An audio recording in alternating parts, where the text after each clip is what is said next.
Welcome everyone. It is episode 16 of this Treasure Inside edition. It is the 8th of April 2025 and I am joined by the management. How are you doing this week? Fantastic. Had an oyster roast today, so I'm feeling good. Got lots of sunshine. Sorry, oyster roast. Did you roast oysters? Is that a thing? Well, I don't know what else to call it, but we just sat in my friend's backyard and ate a bunch of oysters. Just got like a whole big bucket of them from the seafood store, and it's kind of like a barbecue without barbecue. Well, I was kind of picturing, when you said that, like a bunch of oysters on a stick that was kind of rotating over a fire. It wasn't like that. Oh, no, not like that. No, that would be very difficult. We'd have to like drill through the oysters and then all that. No. Well, the roast part sounded good. Oysters, not so much for me. I'm not really into that. But we've got a lot to talk about this week. We're going to talk about this Treasure Inside. We're going to talk about Treasure Hunt Token. We're also going to have on the Cowlazars. So Cowlazar and KPro, who are really big in the treasure hunt community. Everyone knows who they are, who's been around for at least a little while. I'm really excited to talk to them both tonight as well. I'm very nervous. I feel like I'm going to be in the presence of treasure hunt royalty. Well, you will be. That's the thing. Well, way to make me less nervous. Okay, well, I'm sure we'll do fine talking to them.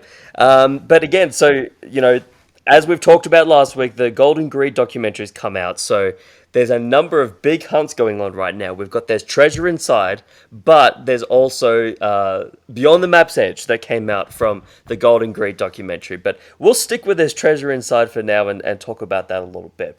But let's jump into the news of the week.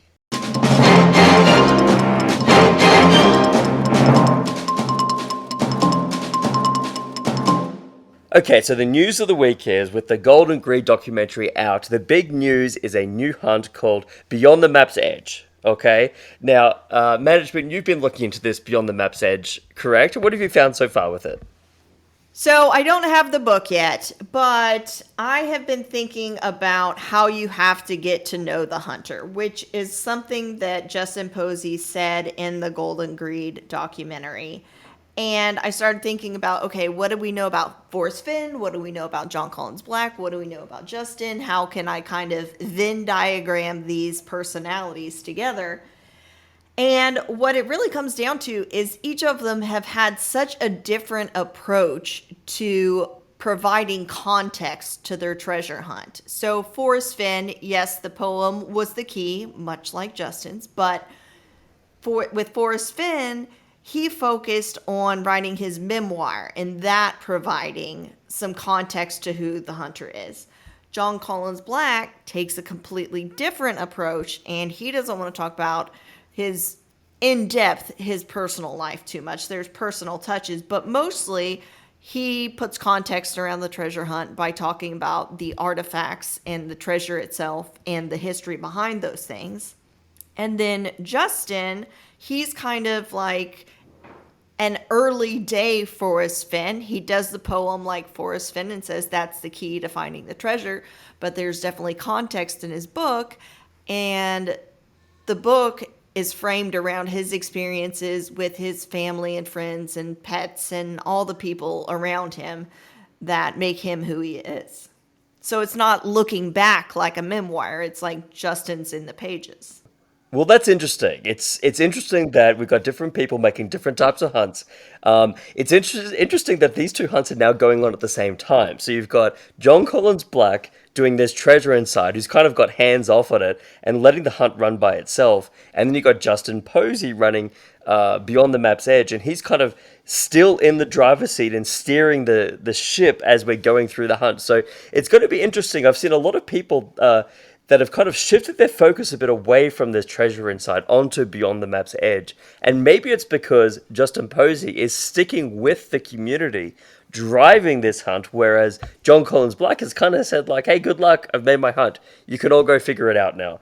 So what do you think? Do you think that there's treasure inside will still have the same kind of hype that it's had? Or do you feel like the Justin Posey type hunt where he's driving it will take some of the focus away from this treasure inside? Well, I think that with a new hunt coming out, and it seems like there's a new hunt coming out every day right now. This hobby is just really blowing up. But I think that having options makes it a lot easier for people to give up on their solves, which is kind of sad, really, because they can just go get that new, fresh idea if they can't nail it down instead of digging in further. Yeah, so I think that you made a really good point there, though, that in today's day and age, I mean, think about this. The Forrest Fenn hunt was what? 2010s, somewhere in there when people were looking for it. 2010 to 2020. Right, okay. And so, look, people started to get smartphones then, social media was starting to come on, but I think most people would be in agreement that the attention span of people in the 2020s is less than in the 2010s. Correct? Oh, absolutely. Every time that I try to sit down and actually read There's Treasure Inside cover to cover, which I still have not done yet, I can't stop myself from stopping and researching something that I find that everything's such instant gratification now. It's hard to stick with a solve because you can just squirrel off to the right and go a completely different direction. But if you kind of push this out a little bit and see how that will pan out, it means if people are giving up on solves earlier that are correct, because they've got less attention span, there's more hunts going around, so they put their focus elsewhere.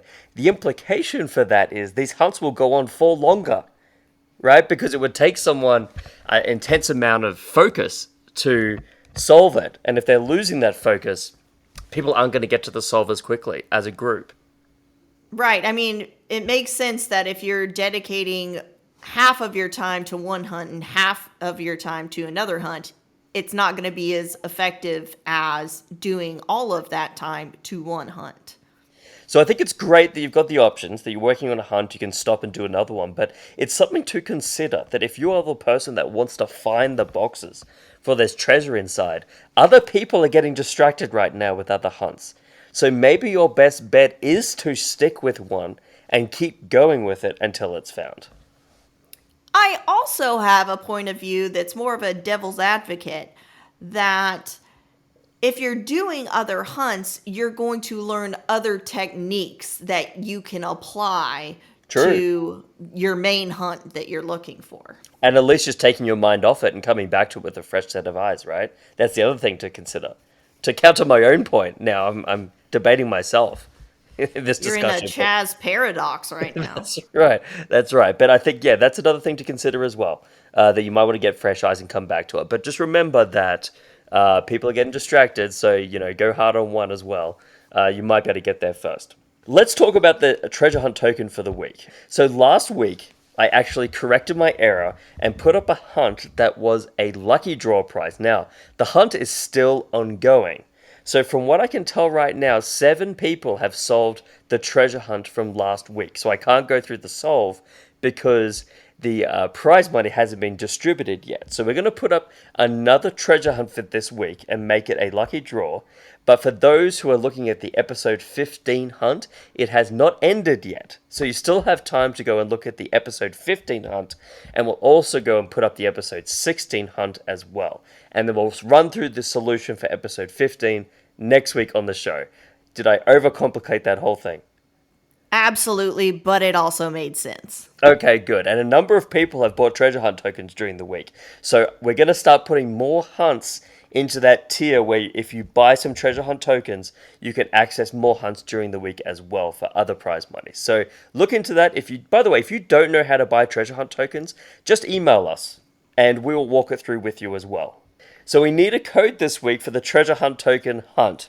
What should we do? Should we make it Cowlazars related? What's a code we could make this week?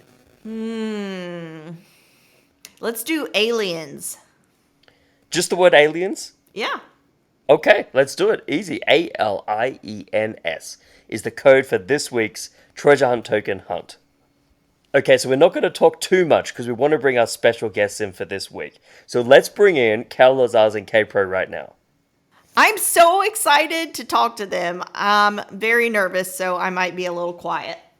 No, they're great people. Let's bring them in now. We can have a chat with them. Okay, so we've got Cowlazars and KPro. Thank you very much for joining us this week. Hey, Hey, hey, good to be here. hello. Now, I wanted to make sure I got this right. You've got all sorts of combinations of names. We've got Mike, Christy, KPro, Mike, Cowlazars, KowLazars. Which do you prefer? Kpro for me. That's easiest. Yeah, and Cowlazars is fine. Cowlazars, Cowlazars, either one. It's great to have you on the show in particular, both of you, since you're kind of the, let's see, I don't want to make it sound like I'm aging you or anything, but the godparents of the treasure hunting community, it feels like. Do you, Parents, we've been around a little while. That's oh, true. how long have you been around for? Like, how long have you been involved in treasure hunting in general? Oh, gee. So I think I started making YouTube videos back in, I'm going to say 2016, somewhere around Yep. there. Yep, October. Yeah, 2016 was the first video. I had been in it maybe 6 months at that point. The in it meaning the thrill of the chase, the Forrest Fenn treasure, and then just decided to make a YouTube video. So you made one YouTube video, or you decided to make a whole show? Like, how did that all come about? Just one. It was just me in my apartment, and I thought, you know what? I saw a couple other people. Back then, there were only a few. There weren't a lot of people that were making videos about treasure hunts and Forrest Fenn in particular. And I thought, yeah, let me see what I could do. And really, the reason I did it is because I used a plotter to print out the map in Too Far to Walk. I made it big, poster size. So that was really cool to put on the table and show in the first video. And then I made another video. I mean, it took me like a month to make another video, and then I took like a 3-month break, and then I started to make them on a little bit regular basis. So the plan was never to do a series. The plan was just to do one. So why did it turn into a series then? Did you get a lot of feedback that it was really interesting, or you just enjoyed doing it? Like, how did that all come about? The feedback was the fun part. People would start emailing me with their theories and questions, and I thought, wow, this is pretty cool. So instead of going to Hint of Riches or Chase Chat, I actually had people that I was talking to through email and started to get views on the YouTube videos. And I thought, all right, I can give some of my opinions here. And it just kind of took off from there. And then I got into other treasure hunts during that time, I got into other treasure hunts as well as the thrill of the chase. And Kpro, for you, did you join the Forrest Fenn hunt as soon as it came out, or how did you find out about it? So my brother, right after Randy Ballou passed away, I think that was 2015, 2016 timeframe. My brother, I knew nothing about treasure hunting. And my brother, he was a gold panner up in Alaska for a while. He's kind of an outdoorsy guy. He called me and said, I don't trust anyone to go with me. You gotta go to Yellowstone with me. I said, why on earth? I was at work. I'm like, what is going on with you? He said, you're the only one I trust. I'm going to go pick up $1 million treasure. And I said, I'm sorry. Are you like, he doesn't drink, do drugs, anything. I'm like, are you on drugs? What are you talking about? And he said, Google the name Forrest Fenn. And he's like, I'm not asking you to dive into the poem, etc. I just don't want to go alone. It's 40 pounds. I mean, he thought he had the spot. So I Right. Googled Forrest Fenn. I saw the story. 6 months later, I had to get in a little shape because I was like, okay, I'm gonna do this with him. We went to Yale. I actually emailed Forrest and said, I just made it a mile. I put 40 pounds in my pack. Do you think I need to go any further? He put out some surprise words the next day about my email and said, don't walk too far. And he's like, get out there.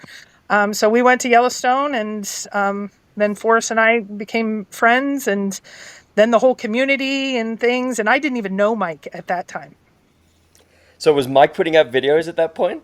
Oh, he was being very humble there. He was pretty famous because he was one of the very first tubers, and he never went live. He just had his cup of coffee and he would sit for about 10 minutes. We loved it because he always had great insight. They were short videos, about 10 minutes long, and he would give a subject like warm water's halt, or what do you think of, whatever it was. And he was one of the non-live tubers that we were all waiting for that next video. It was great. Well, I'm going to dig into this a little more because when I first started watching your show, like a number of other people as well, I didn't exactly know if you two were together or not, but I thought, if they're not together, this is a little weird. And then I put two and two together. So I kind of want to dig into how this all happened, how you got together. So you're watching Mike's videos. Mike, you probably didn't know who Kpro was at one point unless she was interacting with your videos, right? Well, what got me famous was the Forrest Fenn searcher coin. I had the idea to make this coin. I was in the military. My father was in the military. He gave me his basically the coin is a brotherhood when you're in the military, whatever regiment, whatever unit you're in. I reached out to Forrest. Hey, the treasure hunters are a brotherhood. What if we had a coin, that we could all kind of share and show that we're in this treasure hunting brotherhood? He let me do it, and then so a lot of people took interest when I did that. I knew who Christy was because of Hint of Riches and things she would post. But she reached out to me because of the coin, right, Christy? Well, so I was at Forrest's house and he asked me, I think Cynthia was there, maybe a couple of other searchers, and he said there was a pretty famous, very sweet treasure hunter. I won't say famous like in the outside world, but we all knew her. She went to lots of different events. She was very sweet. Her name is Jamie.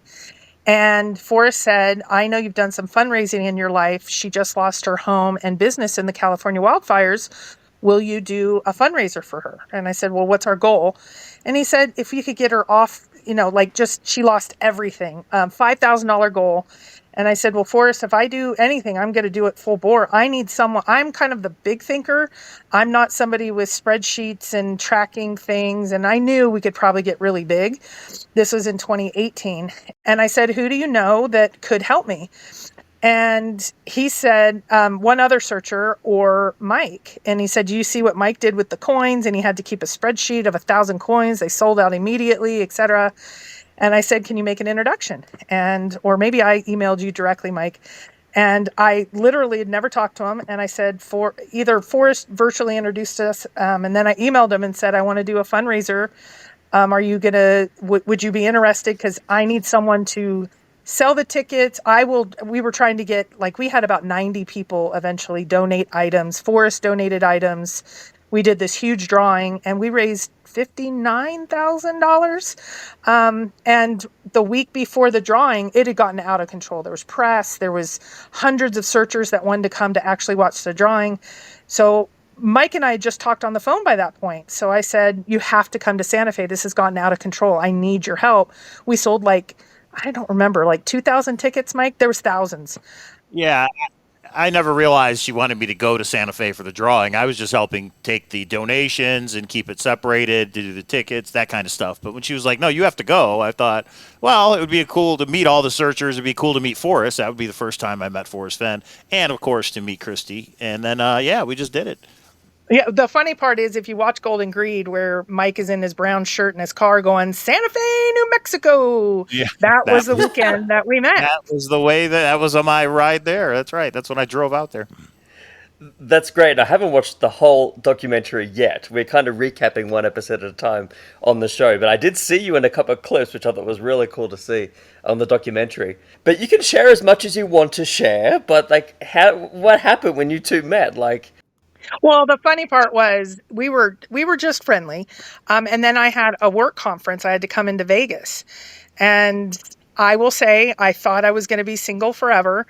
And Mike said, well, if you're coming out to Vegas, I'd like to ask you out on a date. And I said, Mike, I don't date. I'm sorry. I just don't. I'm not in that space. I had a single mom, kids, all of that. I was working. And he said, well, then let's just go out to dinner as friends. And I totally fell for that.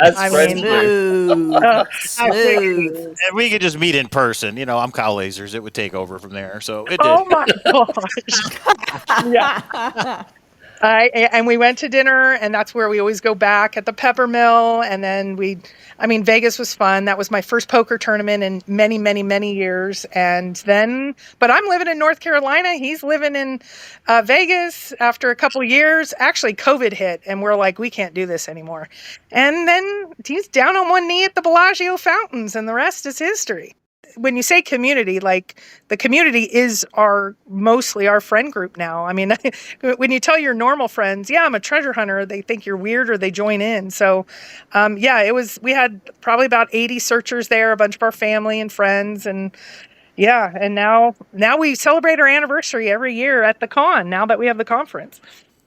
Well, this show is called this Treasure Inside Edition. So really, it started as and has continued to be primarily about there's treasure inside. But some of the Forrest Fenn stuff has crept in, especially from our guests who have been around for a long time. But for this treasure inside, How do you think it compares to the Forrest Fenn hunt? Because it seems to me like the Forrest Fenn was huge amount of people looking for it, especially from what you see in the documentary. But I tend to think maybe it took a while for it to get to that point. It doesn't seem to me like there's treasure inside has the same kind of following that the Forrest Fenn treasure had. But what do you think comparing those two hunts together? Oh, I would say for sure, many people don't know it, but those that were in the hunt, like Sassy and Stephanie and those early on, Forrest only had maybe 20 searchers really hardcore searching for the first few years. He used to have Oh wow. gatherings at his home because there were so few people that were involved. It wasn't until, so this is a funny story. He then started to try to advertise, and they did this pretty lengthy article in Hemispheres magazine that went in every United Airlines flight, where they used to have them back before COVID, back behind every seat. And it started taking off. And then sadly, it really took off after Randy Ballou died. He was the first searcher who had passed, and it hit. That's where, like my brother, that's where he found, that's where a lot of searchers came in, 2015-ish. But in the beginning, the first few years, there, I mean, I've seen pictures and things. I'm like, that was it. He would say, any searcher that wants to come to my house, and literally 10, 15 showed up. That was it. Well, we have hundreds, if not. So in the beginning, I will say JCB's and Justin's is definitely a bigger hunt. Like Forrest always said, I needed that match to light that bomb, to have it just go viral. And between Hemispheres, then Newsweek picked it up. Then Forrest went on the Today Show and gave hints. Then there was no stop. He couldn't stop it by that point. It would just got huge. Kpro, I think you said once Randy had passed away, who's one of the searchers in the documentary. If you watch Golden Greed, he's one of these searchers who unfortunately passed away. You heard about it after that, right? Yeah, I was 2015, 2016 is when I got into the picture. Okay, and Cowlazars, when were you involved in that hunt? It might have been a little bit earlier. I just didn't make a YouTube video till 2016. But for me, my introduction to treasure hunting was way back in 2008 here in Las Vegas. There was a local treasure hunt called Vegas Die for 25,000, and it was really fun because it was in the city where I lived. I mean, that was the difference for me, and I spent a lot of time on it. I wish I would have started making YouTube videos back then, but I never thought about it. But the author used to do meetups at Starbucks that I would go to, and I would kind of take notes for him so he could update his website. And that lasted about 3 years. It ended with no winner. It had an end date. Ended with no winner. But after it was over, he said I was the closest out of anybody. So that would drive me crazy. And then I heard about off of 12.org. Any of the old time treasure hunters will remember 12.org was an old forum. And off of that, I heard about Forrest Fenn. So got into it. It was probably 2015. So it sounds like it was running for a number of years before you both got involved with the Forrest Fenn hunt, correct? I'm just thinking of Yep. putting this into context that there's Treasure Inside's been around for now it's been about 6 months, right? Maybe 5, 6 months. Right. And it feels like, man, no one's found the treasure yet and it feels like it's aging somewhat to me. But if you put it in context of the Forrest Fenn hunt, it's really still in its infancy. Like if we go on the same timeline, people Right. could be joining 2, 3 years from now who've never heard of it that would be joining at the same time you were joining the Forrest Fenn hunt, right?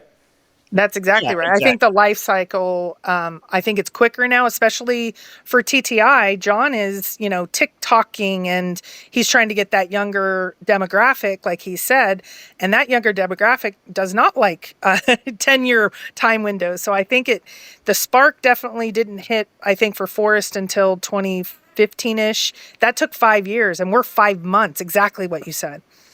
That's right, yeah. So I think it's going to be interesting, I think, that to see who has the stamina for a hunt like that, because it's a different type of concentration and patience, correct? I mean, you can read a book and come up with some theories and for a month or two be really into it, but years later still be looking for it is going to be a different type of person, I think, than we have right now. Or we could just be getting a whole new wave of people consistently coming in to search for their treasure inside. And I think right now there's so many different hunts popping up all over the place. How do you stay focused, right? Yeah, it is difficult. I mean, you really have to pick one and go with it. It's hard to compartmentalize if you're working on three different hunts at the same time. And the biggest thing is organization, trying to keep your notes clear so that when you do put it down and come back to it a couple weeks or a couple months later, you don't have to do the same thing over again. Keep organized so you're not going over the same chapter that you already went over as far as making notes and trying to come up with solutions. Have I a would plan. Yeah, have a plan and to have a method of attack. I mean, first thing is just read the book, obviously, whatever the treasure hunt is. But once you've read the book, kind of come up with what you think, and then yeah, attack it, and hopefully plan a boots on the ground. I mean, that's the fun part. I'm doing my first boots on the ground trip this week. I leave Wednesday to go to Georgia. Oh, nice. Pokemon box. No, I'm a Appalachian footpath gal. Oh, gotcha. On this show, though, we really like to think about and talk about the people involved in the hunts and who make the hunts and follow the hunts and understand their stories. And just going back a little bit to what we were talking about before, Kpro, you mentioned when you say you're into treasure hunting, the people you know either say you're crazy or they join in. For you both in particular, you were involved in a hunt that was not solved for many, many years. I don't know. It sounds like at least a couple years Well, where you were yeah, searching 5. for this hunt, right? And then Right. on top of that, you had to explain to your family that you've met someone, especially you, Kpro, you're moving cross country to meet someone and get together with someone involved in treasure hunting. How do you deal with people in your life?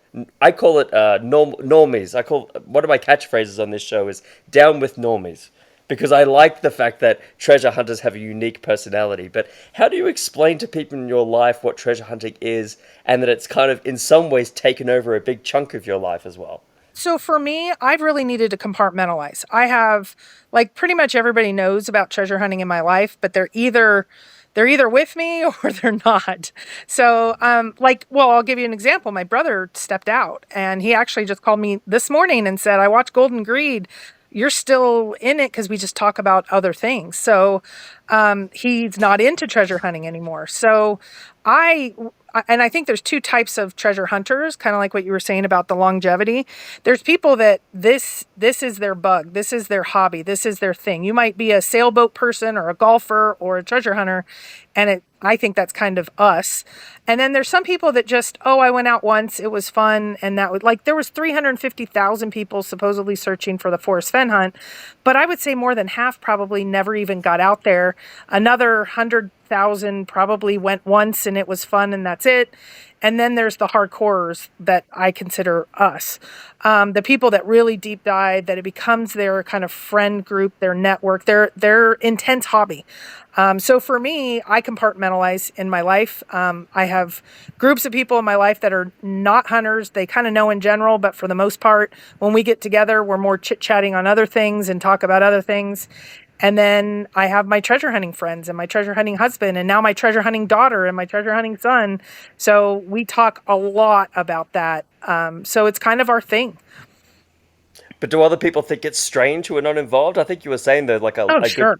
a good amount of your friends are involved in treasure hunting. Oh yeah, they say it's crazy. Well, and I try to minimize it a little bit because they're like, a treasure hunter, are you like a pirate? And I say no, it's like a scavenger hunt. And a lot of people in my life, we like to do Sudoku, we like to do trivia, we like to do puzzles. So they get it, but they I mean, it's such an outlandish story. Some guy put $1 million out there, or another guy put $1 million out there. So they don't see the allure of going out, but they like the puzzle aspect. But it's almost like too good to be true. Like, did someone really put $1 million out there? So they think it's just kind Right. of a crazy hobby. But they don't like, we usually in some pockets of my life, we don't talk about treasure hunting at all. But most of my life is involved in some way in treasure hunts.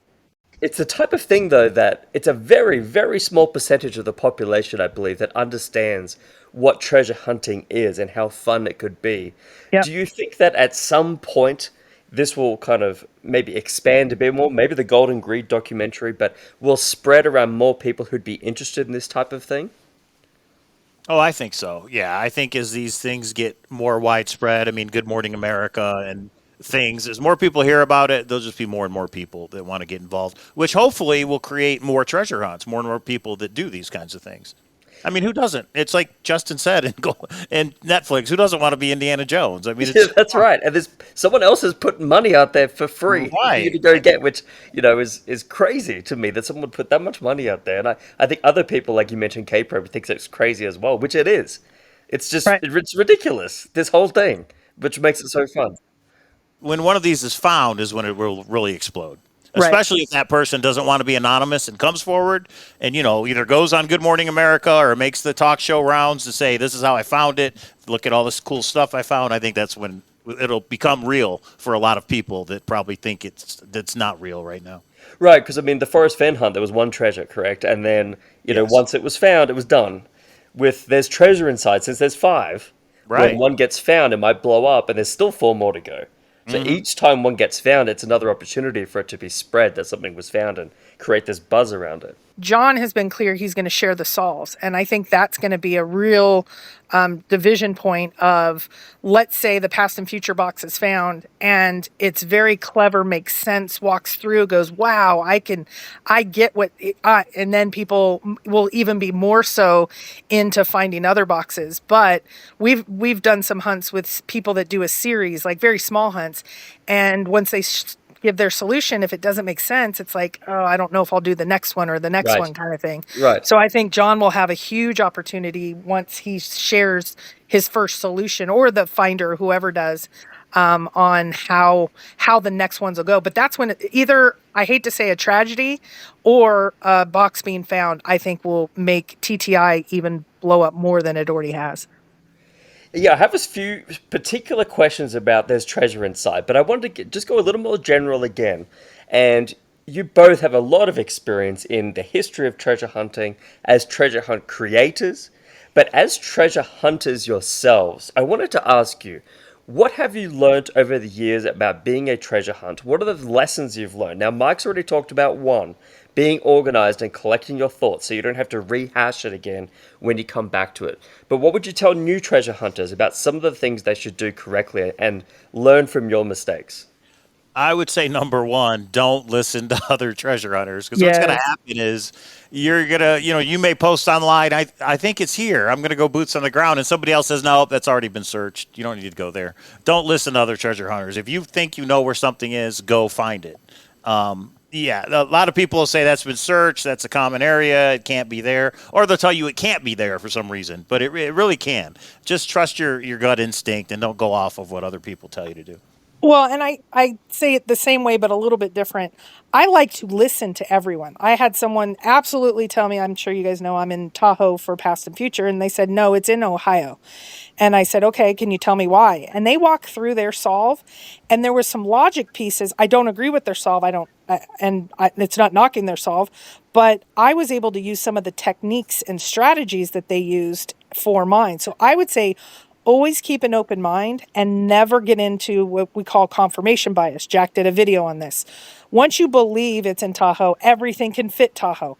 I am constantly questioning myself. Okay, I did an exercise where I said, I'm going to look at this chapter and I will not be able to, I'm ruling out, like almost like John said, it's not in Tahoe. And if he said that, how could I get a new solve? And Correct. I went through an entire day or two of researching the other areas that I thought, or where else the puzzle could lead. And it was just a good exercise to not get dug into what you just know. One thing that the treasure searchers have is a lot of confidence. I know for sure I'm going to pick up the box. I think even if you think your area is great, question everything. And that's the flip side of the coin. You can't get obsessed over it. You got to keep it in perspective. It should just be a hobby, and it should just be a part-time hobby. We all have got family or spouses or a mortgage and bills, and some people quit their job and they just let this thing take over their lives. There's been a couple horror stories in the community of people that and they still think they're right, even though the Forrest Fenn's treasure is found. They still think they're right, and you can't let it take over your life. You got to keep it in perspective. Yeah, that's a great one. Well, and I will say for boots on the ground, like I am not a camper, I'm not a hiker, I'm not anywhere in that space. I was going out to off trail of Yellowstone. You really need to prepare. even if, I mean, I was literally just a quarter mile off the trail in a pretty populated area, but if you need to have bear spray, have bear spray. If you need, like, make sure you have water, make sure you know not what the things you shouldn't do. Like, I was going to put a bunch of food in my pack, and I found out in Yellowstone you don't do that. The bears will scent to you and you will draw them in.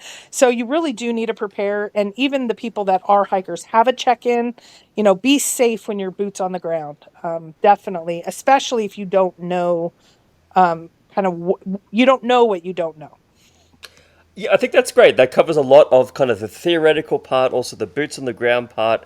I wanted to dig in just a little more around when you were talking about challenging your own solve. And have you? I'm sure you must have done this before in other hunts where you came up with a solve, you were sure it was that because maybe from confirmation bias you had clues that were coming in to keep Hmm. reinforcing that idea in your mind, which is fascinating to me from a psychological standpoint.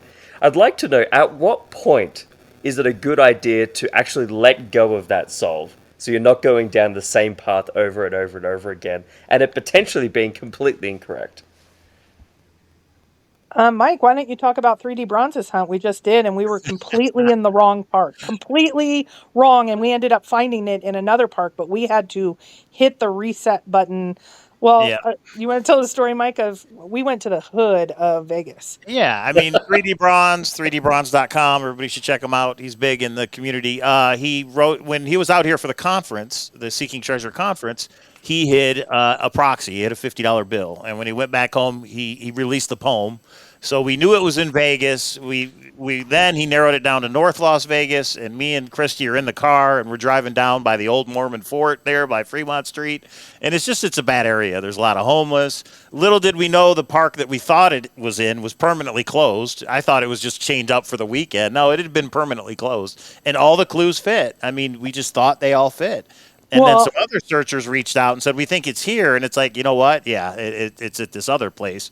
The clues fit better there. So you really do have to keep an open mind that you can be wrong because it Well, and in happens a that lot. case, Mike, I got to the area and I wasn't comfortable in getting out of the car. I was done at that point. I'm like, this is wrong.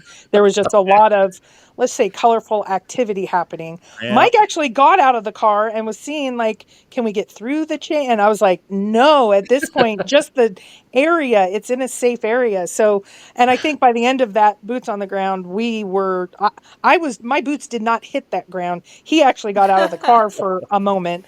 But we both said, okay, reset. And then we started looking. I actually searched two other parks before we got to the eventual park that it was in. So yeah, I mean, that's an easy one. But like in the Forrest Fenn hunt, I had 3 different solves over 5 years. And I searched exhaustively at Ojo Caliente. I call that my love solve. And after I searched and searched and searched and searched and was like, there's no standout blaze here, even though I had been probably 8 days boots on the ground over a couple different trips. And I finally said, I just need a reset. If it's there, I'll go back to it eventually, but I need to find a new way of thinking. And I picked up a new solve. Well, I wanted to talk about There's Treasure Inside for a little bit because that's on our title of our show. So let me give you my recap of where I think we're at with the boxes and see if you agree. So, number one, I think the most popular box is the Past and Future box. Would you agree with that? No, Yeah, I think so. I think so. Oh, I don't. okay. So which one do you think is the most popular, Kpro? Well, when you say popular, I think, especially because of the group sharing that's going on for Past and Future is the most talked about for Yes, sure. that's what I was I referring to. think the majority of people going boots on the ground, especially because of weather and things, I know a ton of people that have gone boots on the ground for Pokemon, and I would say App Trail is a close second. Yeah, Um, I would say App Trail just because everybody thought it was that trail in Vermont. Like in the beginning, when the book first came out, I think everybody flocked to the Appalachian Trail right there in yeah. Vermont. Now I think people realize there's more to it than that. Like you said, you're going to Georgia, right? So now I think people realize, okay, maybe that's not it. But in the very beginning, I think that was a very obvious location that a lot of people went to. And it's funny because you would think, with the community already established, that the Forest Fen box may be the most popular from the get go, but you've just named the 3 out of the 4 boxes and didn't mention the Forest Fen box, right?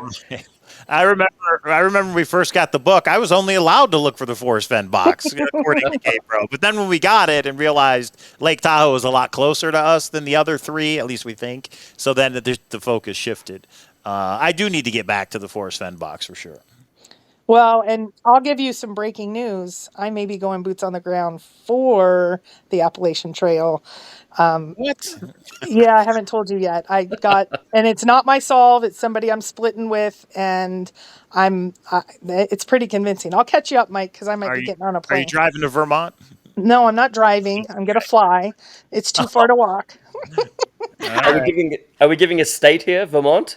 I cannot give anything since Okay, it's not my well said. solve. Well, what about you, Matt? Well, As well?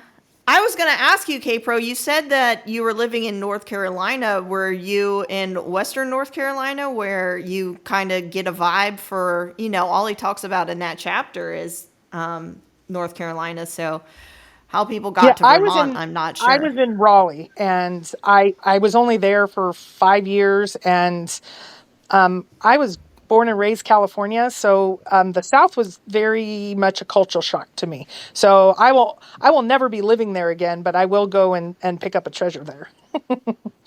So management, you're not going to share anything with us, are you, for your solve? That's not true. I've already shared, and you told me I was sharing too much. But so the first idea about the Appalachian Trail box was that the Vermont was everybody's like go-to right away. And then I think the second thing that's most talked about is the dog being a Springer Spaniel. And so I have family and friends in Atlanta. So I was just like, I can go up to Atlanta and I can spend a couple of days in North Georgia, check out Springer Mountain. I've already hiked that section of the Appalachian Trail, so that's kind of annoying.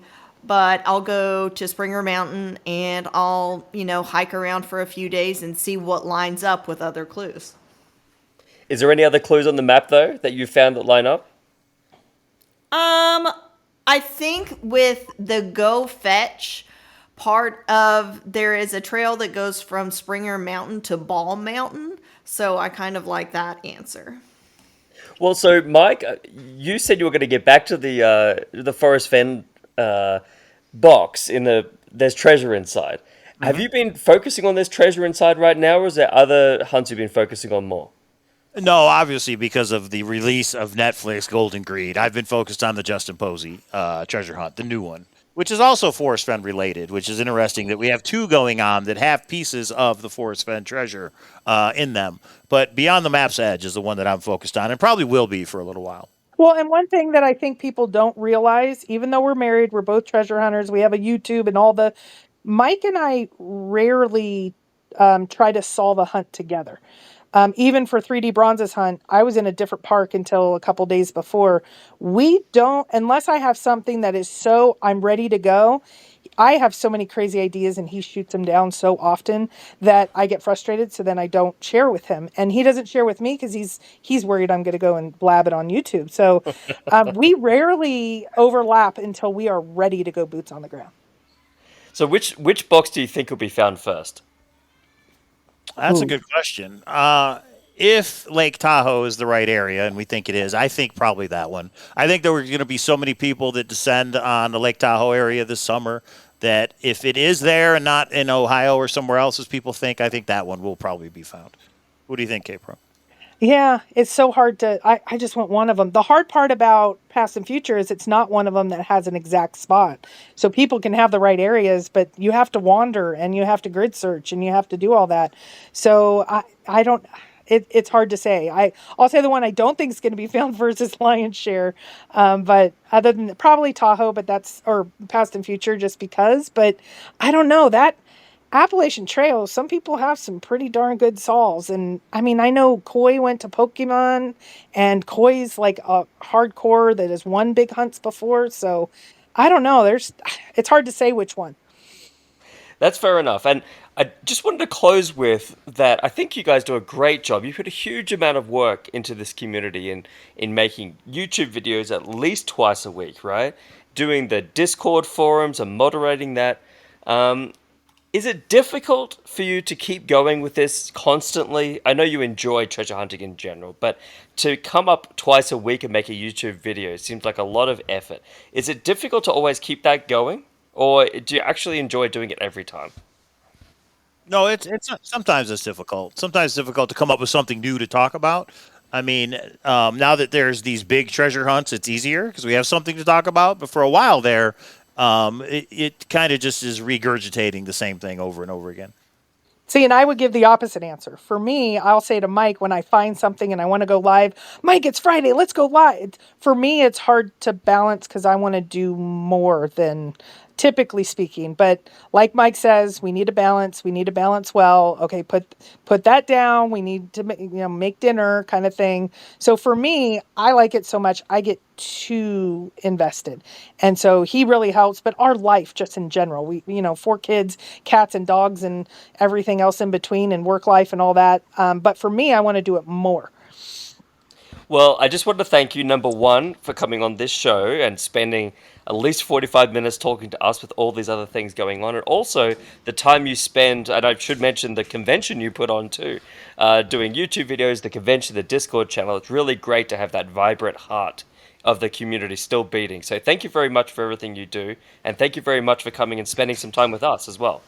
Yeah, definitely. Well, we appreciate, and the more people that are getting out good content, the better it is for everyone. So support, we want to support everyone. And if you have questions and things, even like someone just asked me, I want to set up a YouTube, how do I do it? And I volunteered Mike to help them because that's what Toby and Shelly did for us. They used to be the big hub of the community when we got in, and Toby would help us figure out technology and all that. So we always have to pay it forward. Yeah, thanks for having us on. It's a lot of fun to talk about it. And yeah, there's room for everybody, so keep at it. Okay, well, we'll talk more in the future as well. I'm going to hold you to this. You have to Sounds say good. yes. For sure.